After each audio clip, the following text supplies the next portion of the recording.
From 89.7 WUWM, Milwaukee's NPR, this is Lake Effect. I'm Audrey Nowakowski. Today, an immigration attorney weighs in on the current challenge to birthright citizenship. Then we'll examine the importance of civics education. Not knowing the history of the country, why the country was founded in the first place, it makes it very difficult when you don't know that. Then how are you going to move forward and how are you going to make it a better place for all of us right now? Plus, our latest Live at Lake Effect features Craig Finn, lead singer of the Hold Steady, sharing his solo work. I think that Minneapolis scene, both the music and sort of the ideals of doing things honestly and doing things yourself have been something I've tried to bring with me. All that's coming up on Lake Effect, but first, here are today's headlines.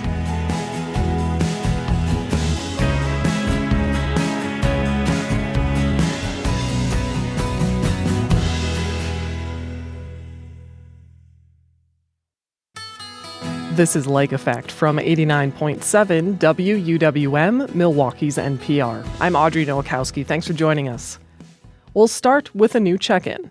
That's an ongoing series from WUWM where we look at the rapidly changing immigration landscape in the U.S. Today, we're looking into birthright citizenship, as multiple federal courts have now ruled against President Donald Trump's executive order seeking to end it in the U.S. Earlier this month, the U.S. Supreme Court heard arguments about the power of those rulings. WUWM's Jimmy Gutierrez asked Milwaukee-based immigration attorney Mark Christopher about the history of the 14th Amendment and birthright citizenship. We're talking about birthright citizenship, which has been constitutional law for over a century now. But to start kind of at the beginning of all this, where does the amendment even come from?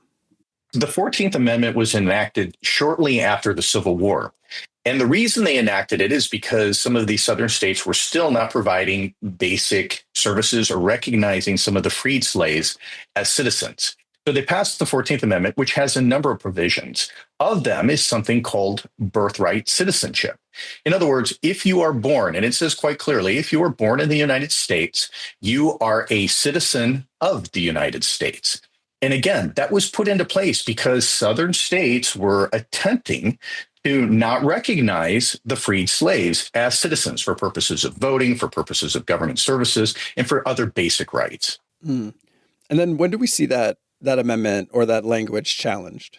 So what happened is shortly after taking office, President Trump issued an executive order which said that if your parents were not citizens of the United States, then you, as the child, would then not be a U.S. citizen just by the fact that you were born in the United States.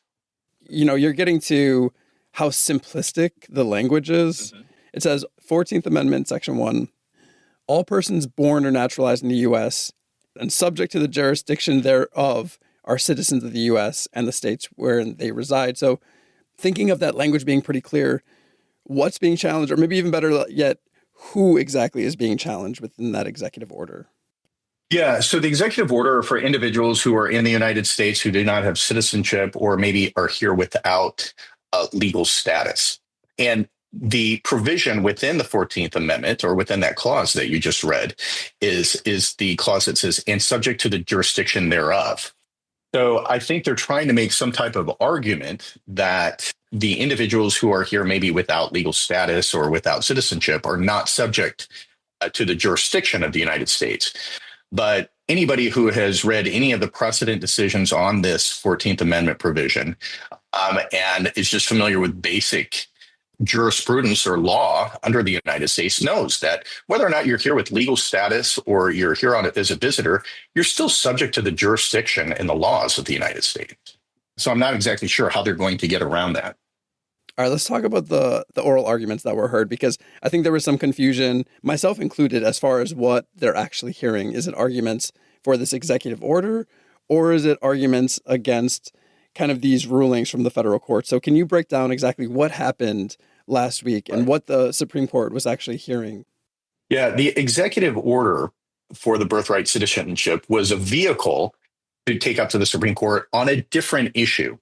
And what happened in this case is that a district judge in California enjoined the executive order from going forward. And with that injunction, it's applied to the entire United States.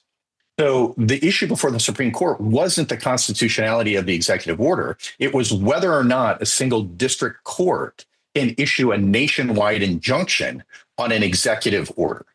So that's the issue, whether or not a single district court, their injunction can be made to impact the entire United States. Mm. What did the federal court say when this executive order first came in front of them? Yeah, so on the issue of birthright citizenship, there have been three major Supreme Court decisions which have clearly stated that if you're born in the United States, that you are a citizen, regardless of your lineage, your parent status, that type of thing. A separate issue is what's been tradition in the United States is that when the president issues an executive order, it can be challenged in the federal courts.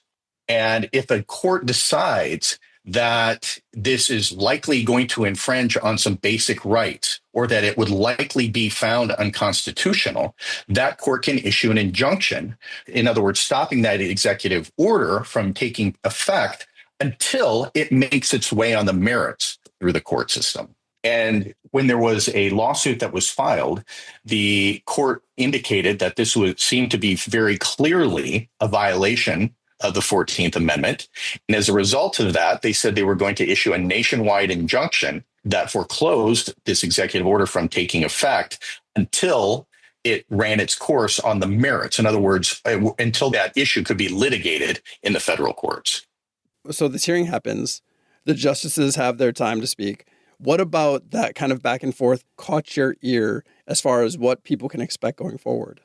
Yeah, and this was kind of interesting. I was really struck by the questioning from Justice Kavanaugh, and he was asking the Solicitor General. He said, okay, if this were to go into effect, how do you expect the states, the local governments, and everyone else to comply so quickly with such an executive order? This would be a major shift in policy in the United States that's going to affect every level and unit of government.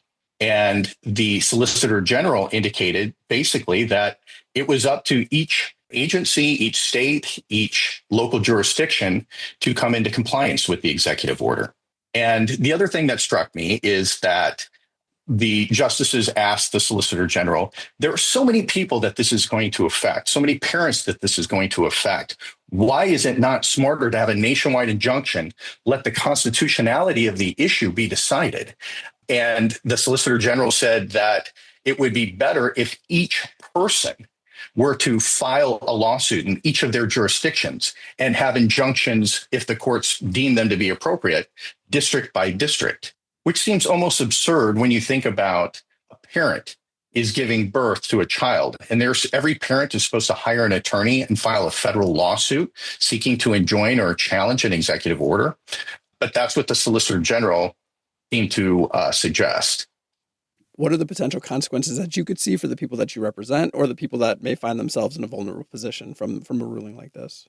Well, the people that I represent, I mean, if their children are not deemed to be U.S. citizens, those children will not necessarily be able to get some of the basic rights, protections, and benefits of living in the United States, whether that be potentially from schooling, whether that be from healthcare, whether that be them being able to assert legal rights in courts.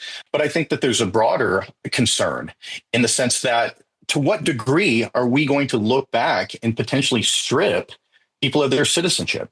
If a birth certificate in the United States in and of itself is no longer proof of your U.S. citizenship, what do we have to prove that we're U.S. citizens? Do we then have to show our parents' birth certificates? Do we have to show our parents' naturalization certificates? Do we have to show our grandparents' naturalization certificates? It creates a tangled web for just an average person to demonstrate that they're a United States citizen.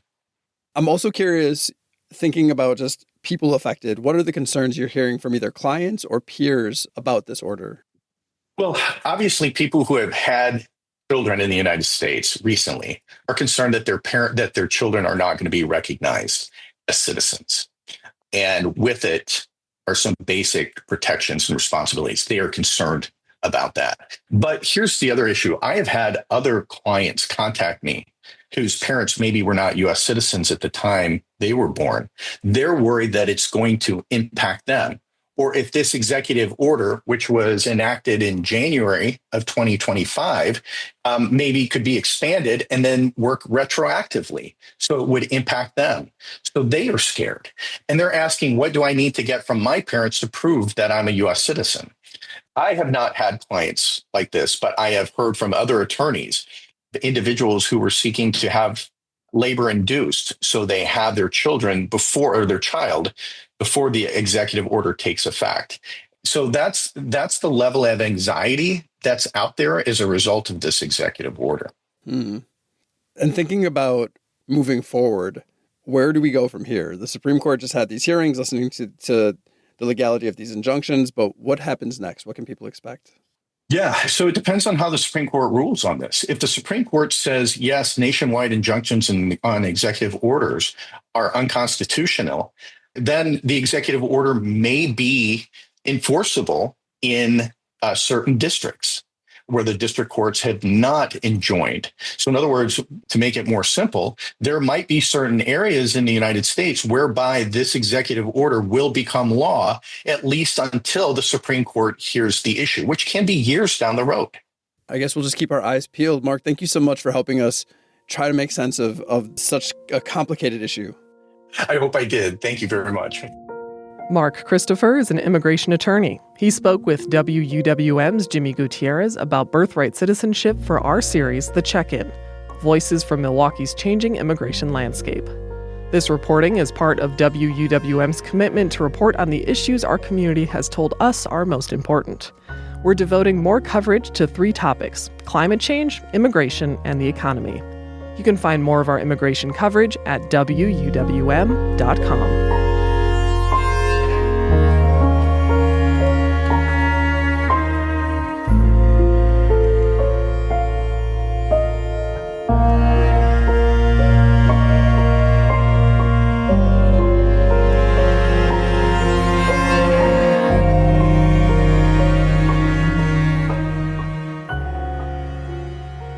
A study from the U.S. Chamber of Commerce Foundation found that 70% of Americans would fail a basic civics test. As constitutional rights are being questioned, a lack of civic engagement and understanding can lead to distrust in our government. Marquette University's Lubar Center Director Derek Mosley joins me now to share how civics goes beyond knowing our 3 branches of government. Let's establish a basic definition of civics when we're talking about this subject. So what is it, and what does it revolve around? Yeah, so civics encompasses a whole bunch of different subjects. So it encompasses everything from history, social studies, a little poli-sci, basically letting people know how their government works, why it works, what are their rights, what are their responsibilities, which is almost as important as their rights, so that one day they will become better citizens, and then hopefully from that knowledge, seek to change the world in places where they think they could have an effect. So that's the basic definition when we talk about civics.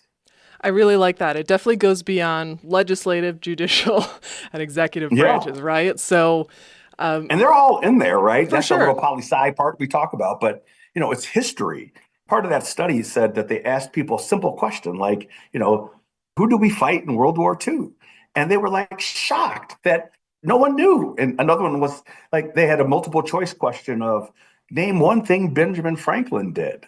And one of the answers was invented the light bulb, right? Which is obviously wrong, but a lot of people picked it. And so it's things like that, not knowing the history of the country, why the country was founded in the first place.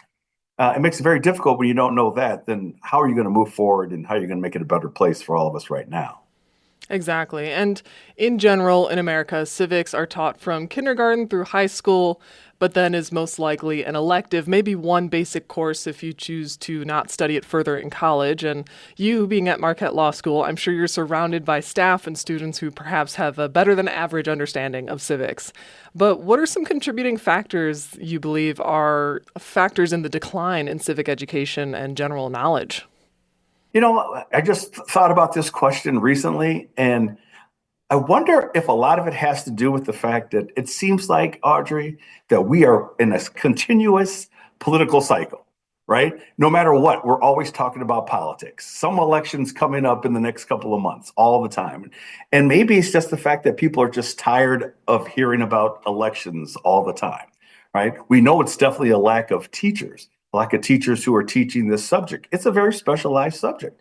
And also, it's a lot has to do with the government itself. We kind of shifted our focus, worried about the fact that we are being out educated by China, and went to like science and math being more important than learning more about who our country was and how we were founded. And so I think it's like this perfect storm of things that happened that made it not a number one priority anymore.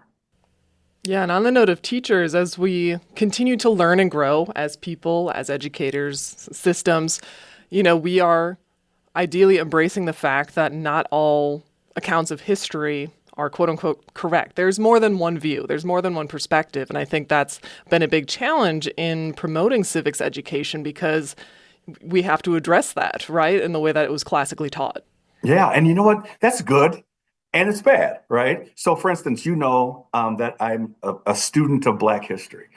And when you talk about there's more than one version of history, that didn't used to be the case. There used to be this one version of history that was in the book that everybody read. No matter if you went to school in Wisconsin or you went to school in LA, we had the same history book and we learned from this same civics book, right? But things have changed. And I know as a student of Black history, I've noticed that there's all these stories that have been left out. A lot of stories of people who didn't look like me or didn't tell the native perspective. And so now that we know that there's other stories out there, yeah, you're absolutely right. I think it's become this not one version of history exists anymore. And what you prioritize as being the most important version of that history seems to be different depending on who you talk to. And when it comes to understanding our government, right, there's the big G government, there's the national, federal level, there's people who get involved on the local level. But this is also reflected, I feel, in our elections and our election turnouts, right? Maybe our lack of knowledge and understanding also correlates with maybe people not showing up to the polls as much or knowing the importance of their comptroller or other things like this. So do you think there are some common misconceptions about how our government works when it comes to civics and understanding as well? Absolutely. And I don't think that is only limited to the citizenry. I used to be an elected official and I used to be a part of one of those branches of government, right? The judicial branch. And I was surprised in my everyday work as someone who was a part of the judiciary that the other branches of government were not aware that we were a separate branch of government, right? That we weren't a department head. I wasn't like Department of Public Works chairman. I didn't work for them. I was a separate elected official who represented a separate but equal branch of government. And so I don't want it to seem like it's the citizenry who don't know what's going on. Ultimately, it's all of us who don't understand the basic principles of how our government works and why we have it. Why it's so important that we have these three branches of separate but equal governments to keep a check on each other, to make sure that everybody's playing by the same set of rules. And I also think the general idea that, no branches of government should be running by themselves. They all have different checks and balances on one another. But at the same time, these checks and balances aren't a self-propelled machine, right? I mean, can you share your experiences working in one yourself? Yeah, absolutely. And elections have everything to do with that, right? So you can have your separate branches of government that have their own checks and balances on each other, but we're a political system, right? Where we have right now just a two-party system. And depending on what party you belong to and what party's in power, that generally controls how things are viewed. So if one party has all the branches of government, right, has the executive, the judicial, and the legislative branch, well, that agenda seems to be the agenda that takes hold, right? No matter how the other side might feel about it, that agenda takes hold because those checks and balances are all being done by the people who subscribe to the same party. And so I don't know if it's ever been as polarized as it is now. Perhaps it has been. I'm quite sure in the founding of the country it was pretty polarized. But at this moment, right now, in modern history, this is pretty polarizing. And our politics have become so inflamed that it's all about getting your agenda done and not so much about taking care of everybody, not just the people who fall in your party, everybody. And that's why civics is so important. It's more than just a history book. It's more than just a political science class. It's more than all of these things. It's a combination of all these things to understand who we are, why we are, and what can we do to make this place better for all of us. On that note, I want to address some more of the consequences of a lack of civic education for people of all ages, right? But I think one of the most pressing ones, and what you were just talking about, is that a lack of understanding also corresponds with a decline in trust in our government, which is especially evident when things are hyperpolarized. Yeah, when you live in this hyperpolarized society where it's more important about getting these wins than it really is about actually legislating, then you see things that happen like not a lot happening in the legislative cycle, right? Or the will of the people you see in these studies. The study says that, we do polls all the time at Marquette Law School, and our polls say this percentage of people agree with this thing. But then it gets to the legislature, and that's not the agenda of the legislature.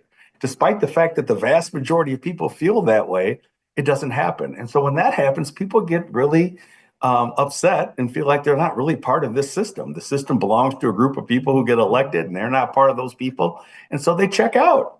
And then when they check out, it leads to problems in our system, from the local school board all the way up to, President of the United States. So it's all together how this works, and it's all being held together by this concept that we call civics. And if we don't have a good baseline understanding, right, of these civics, do you think this also impacts our ability to have productive conversations with people we may disagree with? Absolutely. Absolutely. We're already in this society now that we don't talk to people who are different from us anyway, right? Who don't think the same way we do. So just to give you an example, I used to love to watch on the late night talk shows, right? And they would like go on the streets and they would just put a microphone to someone and say, who's the president of the United States? Things like that, right? And you're like, how do they find these people who don't know who the president is and all these things? But when you realize it, people have checked out. They have completely checked out. And so I look at that and I say, how can this possibly happen? But if you feel like the system isn't working for you, or people aren't fighting for you or what you believe in, you check out. And what we think is unbelievable, that 70% of Americans couldn't pass the basic civics test, it actually starts to make sense. When people check out, they don't pay attention. They don't have conversations with people who think differently than them. And they're in these little echo chambers that they talk to all the time. And they never confront different points of view, different issues. And isn't that what school is all about? Isn't that what the education system is all about, is to get into a room of people who don't think like you and to actually talk about issues from a different points of view and learning different points of view? But we've become so polarized that no matter what we talk about, everything's so political. And it could be basic, but somehow it becomes political. And so I never thought in a million years that school board elections would be so political. I thought we were all in the same boat here. We want our kids to learn and do well in school. But that's what's happened. And we don't talk. And when we do talk, we don't talk to people who think differently than we do. Absolutely. Well, the work is just beginning. It's far from over. But Derek, I want to thank you so much for joining me today to have this important conversation. Audrey, thank you for letting me come on and talk about this important conversation. Derek Mosley is the director of Marquette University's Lubar Center. We spoke earlier this year.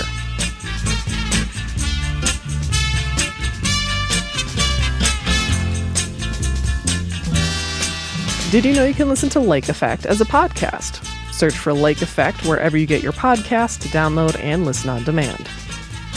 We'll head to the Lake Effect Surf Shop for a new episode of Live at Lake Effect in about 10 minutes. But first, we'll share some recommendations for Wisconsin state parks to add to your summer adventures. Keep listening to Lake Effect on WUWM.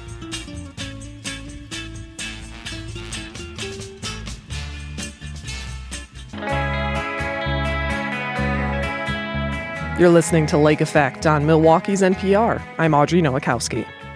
From the Driftless region to the Northwoods to the Door County Peninsula, the Wisconsin State Park System encompasses 50 parks. The DNR manages 1.2 million acres of recreation areas as a part of this system, including state forests, state trails, and over 6,000 campsites.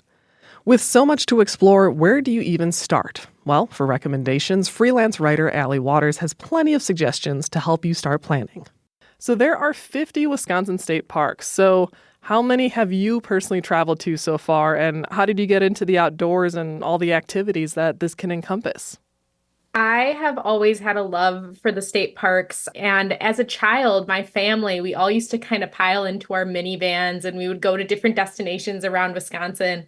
And some of the ones that I really have a fond memory for are going to like Devil's Lake State Park, and we went to the Elroy Sparta Trail. We went to the Peninsula State Park, and that was kind of my first introduction to it, was doing these family camping trips, hiking around the town, playing with my cousins. I have now been to 20 state parks, and I would love to get to them all over the course of my lifetime, but it's hard because I keep returning to so many of my favorites, but I try to squeeze in a few new ones each year. Well, I totally understand going back to the favorites, and your core memories are right along the line with my family camping trips. So whether people are exploring new parks or going back to old favorites, there truly is something for everyone, including those looking for different kinds of geography. So can you explain a bit of like the variety that people have access to within our state? Yeah, so I broke this up in all sorts of different ways. We have the ones that are close to home. We have a section called The Bluffs Are Calling, which is all about our rocky geological state parks that have these interesting bluffs that you can climb to the top of and get these remarkable overlooks, often of the Mississippi River. We have parks that feature waterfalls that are absolutely stunning, and we kind of get into the different kinds of waterfalls we get, the really tall, skinny ones, the short, wide ones that you can walk right up to. We have parks that are along what we call the Fresh Coast. That's Lake Michigan. So we get to see these like massive sweeping views and these picturesque beaches. But then we also have a section we call it Lakes That Are Still Pretty Great, which is all about our inland lakes. And then, of course, there's rivers, there's woodsy parks, and we also have a section all about the parks that are for the history books, the ones that feature a lot of our state heritage and where we came from before. So many great things and, lots to choose from with 50, right? But I want to start with what's close to home, which you categorize as just within 1 hour's drive of Milwaukee, which is great. And let's start with Harrington Beach. And I will say I went there a ton during COVID, even if it was just for a little day walk. Well, that's the great thing is anyone who lives in the state of Wisconsin is probably pretty close to at least one state park that they can get to. More likely, they're close to a few. And so Harrington Beach is this great state park. It's on the sandy stretch of Lake Michigan, but it also has this really unique history to it. It preserves this old historic Wisconsin quarry town. So there's this big, like crystal clear quarry lake that you can walk around and you can peer into this 45-foot pit because the water is so clear and get a good look at it. Yeah, and lots of good camping sites as well that are kind of more in the prairie land if you want it, or you can hear the lake even too. So Harrington's a great place to start. And if people want to take a trip just a bit further up 43 North, there's Kohler Andre State Park. Kohler Andre is fantastic. It's actually my most recent state park, the newest one that I've seen. I visited it while I was writing this package. And what's so cool about it is it's actually two parks kind of for the price of one. The park combines Terry Andre and John Michael Kohler State Park. And the big draw to this park is that it has a cord walk, which is a lot like a boardwalk, except instead of walking over water, you're walking over sand, and you get to see these really delicate sand dunes and how beautiful they are. The last time I was there, I saw sandhill cranes, but a lot of people get really excited because they get to see deer prancing around the dunes. Certainly a very picturesque park. Up next for within an hour of Milwaukee is Astalan State Park. Astalan it's a super important archaeological site for the state of Wisconsin. It preserves this ancient late woodland Native American village that was around roughly between the 11th and 13th centuries. So that is just super old. In 1919, they did this massive excavation of the area and uncovered a lot of the original settlement. So when you're there, you go into the visitor center and you can get this trail guide that will show you the history of this park, and you can walk around and do your own little self-guided tour, which is very cool. I mean, there's so much history in a lot of the parks that you wrote about. It's something I hadn't considered and reasons to pick a new park, but I love that. And we're going to go outside of our little hour outside of Milwaukee path here, and we're going to go over a few of what are off the beaten path. And since COVID, camping obviously has gotten very popular, even into what we typically see as the off season. But you spoke with an expert to find some lesser known features, right? Yeah, so I love our off the beaten path section because what it does is it takes our three most popular state parks, Devil's Lake State Park, Peninsula State Park, and Governor Dodge State Park. Those are the parks that draw the most visitors. And we talked to an expert within the Wisconsin DNR, Sarah Bernaski, and I asked her, if you're going to these big parks and you want to kind of skirt the crowds, where should you go?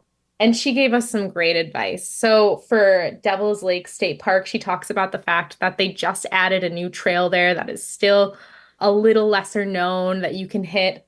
At Peninsula State Park, she talks about the fact that they do these great theater shows within the park where you can go and catch a show, and these shows usually are about local connections. One of them is called The Fisherman's Daughter.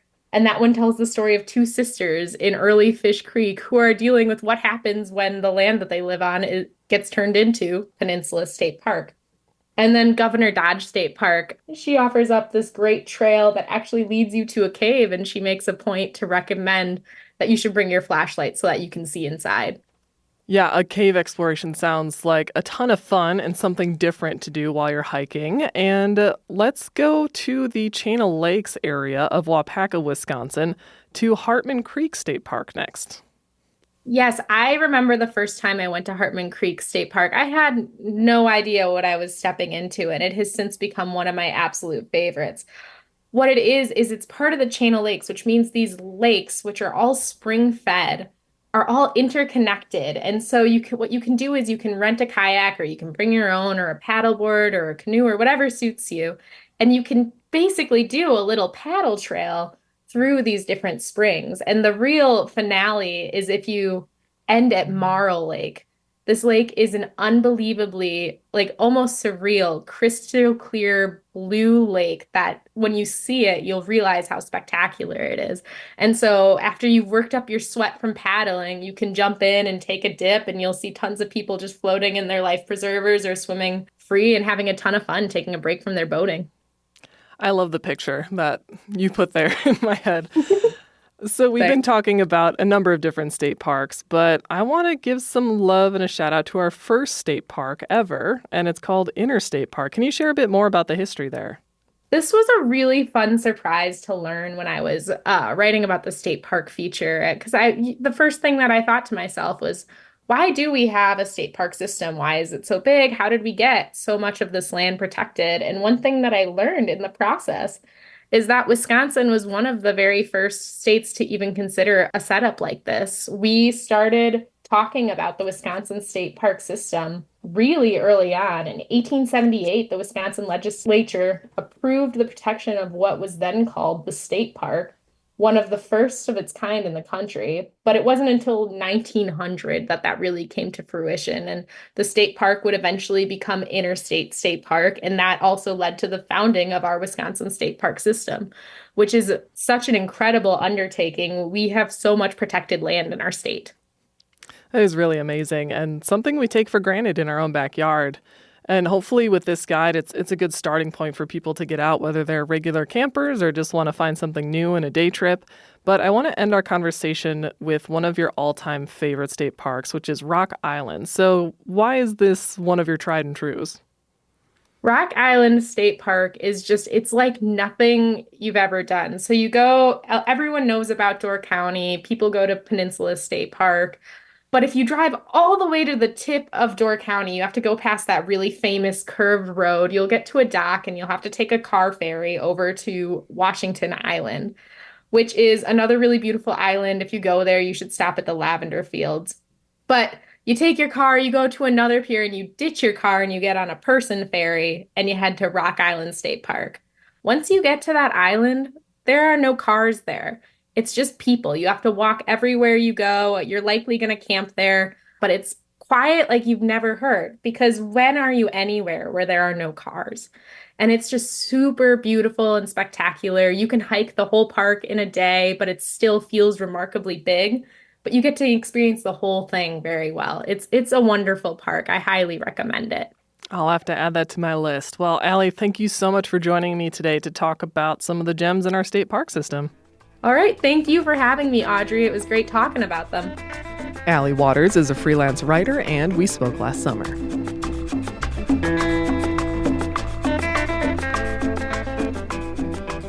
We've got a new season of Bubbler Talk on the way, and we need some new questions. Submit your questions about the Milwaukee area at wuwm.com. We'll take one more break and then return with singer-songwriter and guitarist Craig Finn for our latest Live at Lake Effect. Keep listening to Lake Effect on 89.7 WUWM.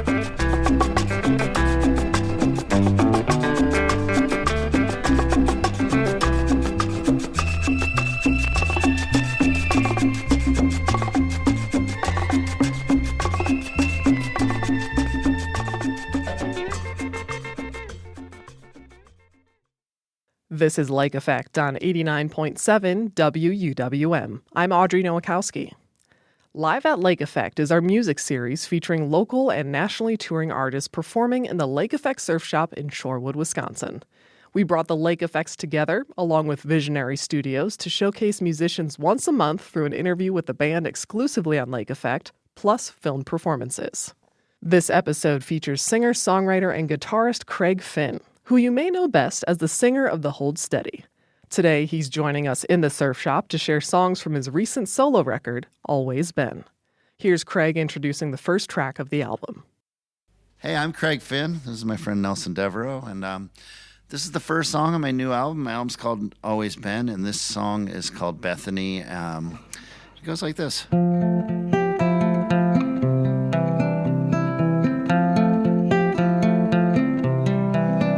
In the later afternoon, it sort of softens on the avenue, wasting the remainder of the day. Drinking off what's left of the glasses on the table when the couples get their checks and walk away. And I'll be here tomorrow and then every day that follows, till I see you later on this week. Will you come and pick me up when I get up off the bus? Will you help me bring my stuff out to the beach?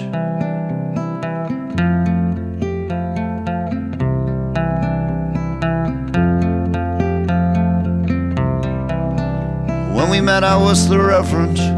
You were in the congregation. Didn't happen right away, but pretty soon. And I never had a calling. I just had a strong desire to be the one that stood up in this room. So when I was a child, I used to fixate on the chaplain, the way he brought the widows all to tears. That looked like a decent way to make a little living here. Gave myself to God for a few years. I built a chapel off the exit on the highway outside Harrisburg. There was all that new development back then. Parishioners would come to me with cakes and little pastries and ask me for my blessing once again. But I couldn't shake the feeling. I was faking all the faithfulness, and every single sermon was a fraud. Drifted through the rituals, prideful, high and pitiful, pissing off a petty, vengeful God. Pissing off a petty, vengeful God.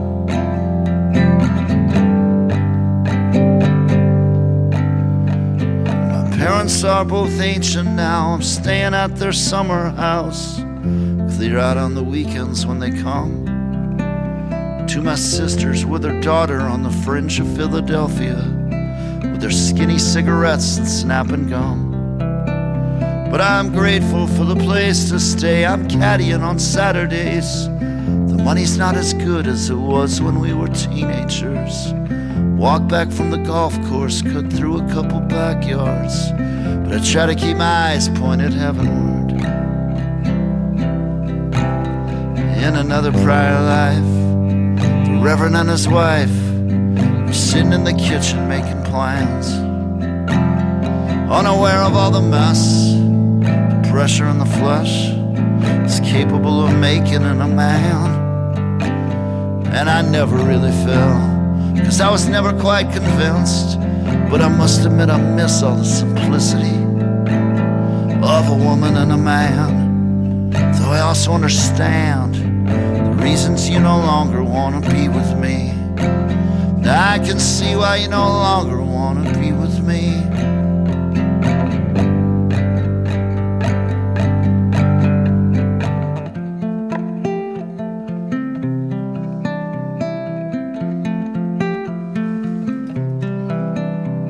The devil came in hot.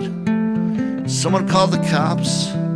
I explained to them how much it is you mean to me. The cuffs, they made a click as they wrapped around my wrists. Everybody's got some version of security. Somewhere there's a life where the Reverend has his wife. Jesus has his ministry in Galilee. But the sunset looks like blood from the windows of this bus. Somewhere between Harrisburg and Bethany. Somewhere between Harrisburg and Bethany. Somewhere between Harrisburg and Bethany.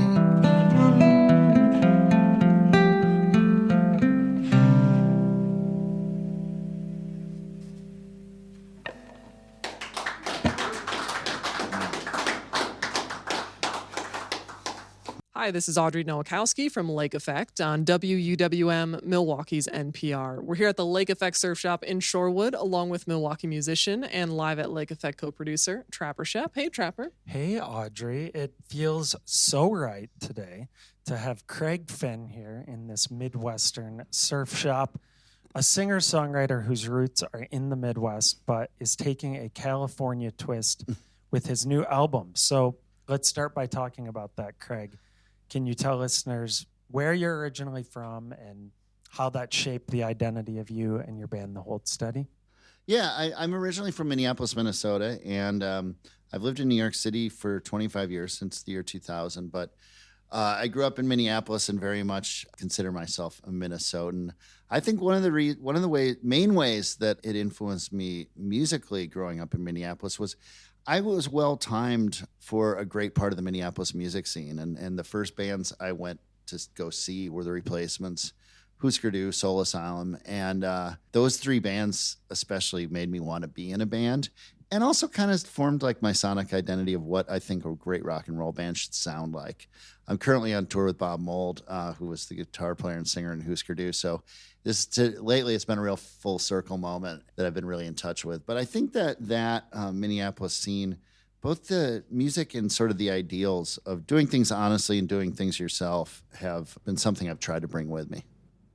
And as people will have heard with the song we just played and the videos with all three of the songs you shared with us in the shop, your new album, Always Been, takes a bit of a different tone compared to some of the louder instrumentalists you were inspired by and grew up with. The album was produced by Adam of The War on Drugs, and compared to your last solo albums, can you talk a bit about the approach you took with this one and how you wanted it to sound different, or any fun challenges you wanted to give yourself?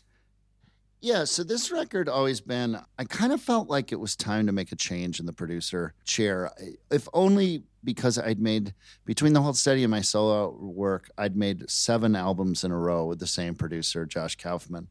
And I thought, I love Josh, and I'm really proud of the work we'd done together, but I thought it's time for maybe to do something different.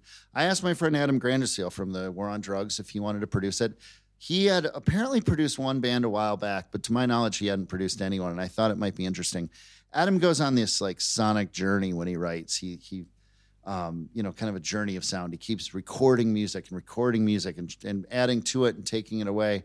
Eventually, he'll get to like writing lyrics pretty late, as I'm told, later in the process.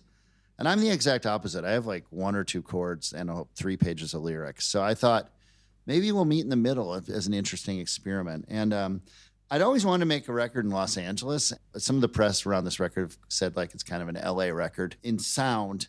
It's funny because once I got out there, I realized like studios notoriously don't have many windows. So I don't know how much of an LA record you can make while you're working.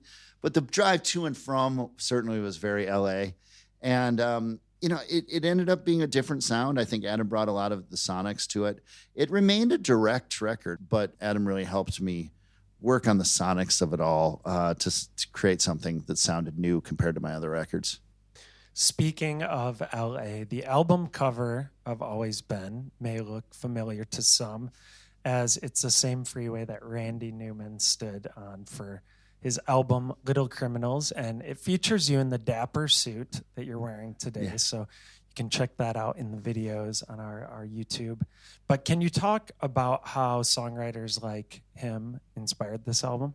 Yeah, one of the first things that Adam Greatest Seal and I really bonded over was Warren Zevon. In fact, the first time I ever got on stage with the War on Drugs, we did a cover of Accidentally Like a Martyr by Warren Zevon.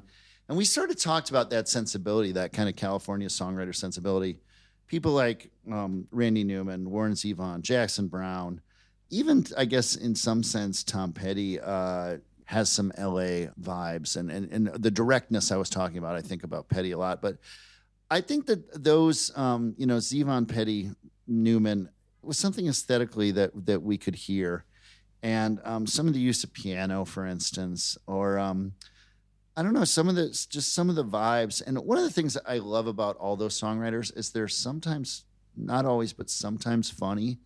And I like that in songs. And one of the challenges I made for this record was to have at least one line in every song that I thought was funny. So it's lost on me whether everyone will find it funny, but I definitely felt like I succeeded in one line that made me smile every time I sang it.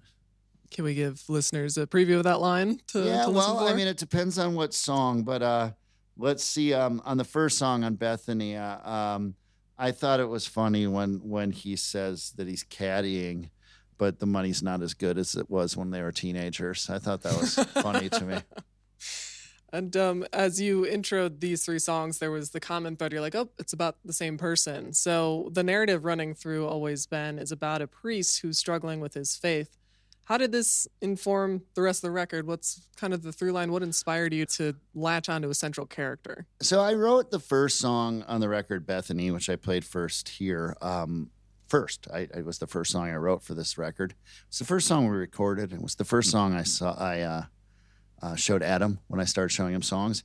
And we put it first on the record for very much a reason. It introduces a character, this priest that became a priest without believing in God. And because of that, things kind of came crashing down. And after having some success, he lost it all. And that song finds him wandering the Delaware shore trying to figure out what's next and what went wrong, etc. And I got really interested in that character. I thought he was very rich for a couple reasons. One is that I think anyone who stands up and, wants to profess or interpret the divine for humans, it's an interesting place to be and a challenge in itself. So I thought there was a lot of material there. And I also don't think it's lost on me that, a rock and roll singer is also someone who gets up and tries to build community and maybe professes some ideas in the way that a religious leader might. So I was really interested in that. And what I found is like after I finished that song, I wanted to write more and more about the same person. I just kind of kept taking different angles on them. And most of the songs on the record end up being about that guy and that story. Yeah, your concerts are always this really beautiful, cathartic, and I think for a lot of fans, almost a spiritual experience. I've been to some shows of yours in Milwaukee. New Year's Eve in Milwaukee in particular was a memorable one. But can you talk about some of your history with this city and what stands out? Yeah, I mean, we have a lot of history. The whole study is a ton of history, especially with this city. Galen Polivka, our bass player, grew up in Whitefish Bay and went to school there. Our original drummer, Judd Council, was his classmate. Or I don't know if they were classmates, but they were both went to the same high school. Tad Kuba, our guitar player, is from Janesville, Wisconsin. So we kind of have a split between Wisconsin and Minnesota in the band. We've played memorable concerts everywhere here. The one at the Riverside at New Year's Eve was a real memorable one. But we've played all the way going back to Anopa Brewery, I think, was some of our early ones, and multiple Summerfests. It's always a big tour stop. I mean, even I think maybe the most fun was when we first started and we'd come here and we'd stay with Galen's mom, Faye Polivka, and we always had big nights hanging out. And she lived not too far from the landmark lanes, so we were in there on some big nights. From landmark to lake effect. Thanks for right. being here today, Craig. We really appreciate it. Thank you. That was Craig Finn, accompanied by Milwaukee native Nelson Devereaux on the tenor saxophone, clarinet, and synth. Be sure to head to WUWM.com and our YouTube page to watch him perform 3 original songs from his latest album, Always Been, in the Lake Effect Surf Shop. Milwaukee musician Trapper Shep and myself are the executive producers of Live at Lake Effect. Sound engineering is done by WUWM's Jason Reevy, and thanks to our friends at Visionary Studios, a local advertising agency, for filming and editing this episode. WUWM's YouTube page has our past episodes of Live at Lake Effect featuring David Shaw, Sullis, Buffalo Nichols, and much more. Sorry that I wasn't in touch since. Spent way too much time on people without any substance. And I decided that I'm gonna push forward. I'm committed to making the change. But you gotta remember I never go out in the rain. And that wraps up the show for today. I'm Audrey Nowakowski. If you've missed any of Lake Effect this week, you can find all of our conversations at WUWM.com. If you'd like to take the show on the go, you can download the Lake Effect podcast wherever you get your podcasts. Tomorrow on Lake Effect, we'll learn about Employee Milwaukee and their work to develop workforce solutions and connect job seekers with opportunities. Plus, in Books and Beyond, we'll learn about the Wisconsin Talking Book and Braille Library. Thank you so much for joining us today, right here on listener-supported 89.7 WUWM, Milwaukee's NPR.